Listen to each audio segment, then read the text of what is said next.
کیا آپ جانتے ہیں پاکستان میں خواتین کا مینوپاز صرف 45 سے 47 سال کی عمر میں شروع ہو جاتا ہے، مغربی ممالک سے بہت پہلے۔ لیکن کیوں؟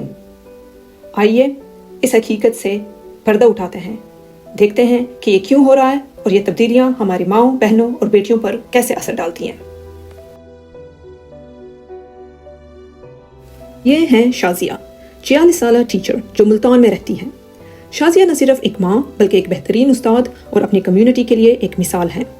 ان کی زندگی ہمیشہ ہنسی خوشی سے بھرپور رہی ہے، لیکن پچھلے 1 سال میں سب کچھ بدلنے لگا۔ سب کچھ ہلکی ہلکی علامات سے شروع ہوا۔ اچانک آنے والی گرمی کی لہریں انہیں بے سکون کر دیتی تھیں، جیسے وہ اندر سے جل رہی ہوں۔ یہ علامات کسی بھی وقت آ سکتی تھیں، یہاں تک کہ پڑھانے کے دوران بھی۔ پھر راتیں بے چین ہو گئیں، وہ پسینے میں بھیگی ہوئی جاگتی اور نیند پوری نہ ہو پاتی۔ یہ سب جسمانی علامات کے ساتھ ساتھ ان کے تعلقات پر بھی اثر ڈالنے لگا۔ موڈ بدلنے لگا اور وہ اپنے بچوں اور ساتھیوں سے دور ہوتی جا رہی تھیں۔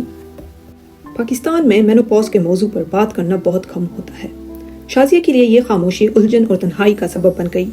انہیں سمجھ نہیں آیا کہ یہ سب ان کے ساتھ کیوں ہو رہا ہے اور اس کا حل کیا ہے۔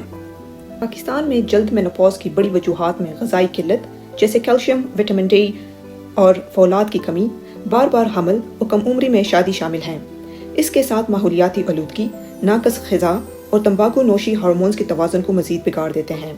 یہ تمام عوامل خواتین کی صحت کو خاموشی سے نقصان پہنچاتے ہیں، جس کا نتیجہ جلد مینوپاز کی شکل میں نکلتا ہے۔ ایک قریبی دوست کی حوصلہ افزائی پر شازیہ نے ڈاکٹر سے رجوع کیا۔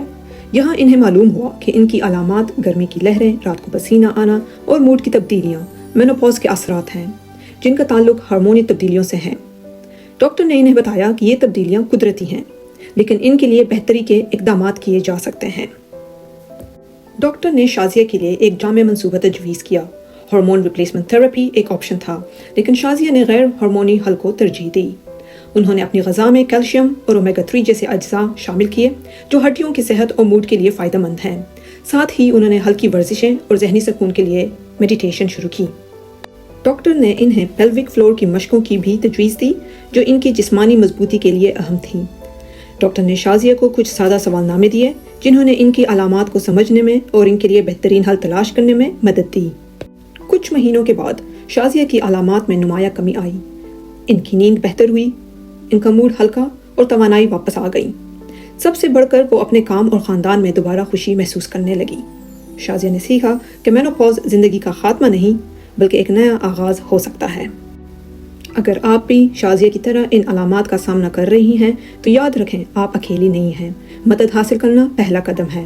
زن سینٹر کی ویب سائٹ پر جائیے اور یہ سوال نامے استعمال کریں۔ یہ ٹولز پروفیشنل مشورے کا متبادل نہیں ہیں، لیکن یہ آپ کو اگلا قدم اٹھانے میں مدد دیں گے۔ زن سینٹر خواتین کو علم اور مدد فراہم کرنے کے لیے وقف ہے۔ ہمارے چینل سبسکرائب کریں اور اپنی صحت کے بارے میں آگاہی حاصل کریں۔ اگر آپ ذاتی مدد کی تلاش میں ہیں تو زن سینٹر ویب سائٹ کا دورہ کریں۔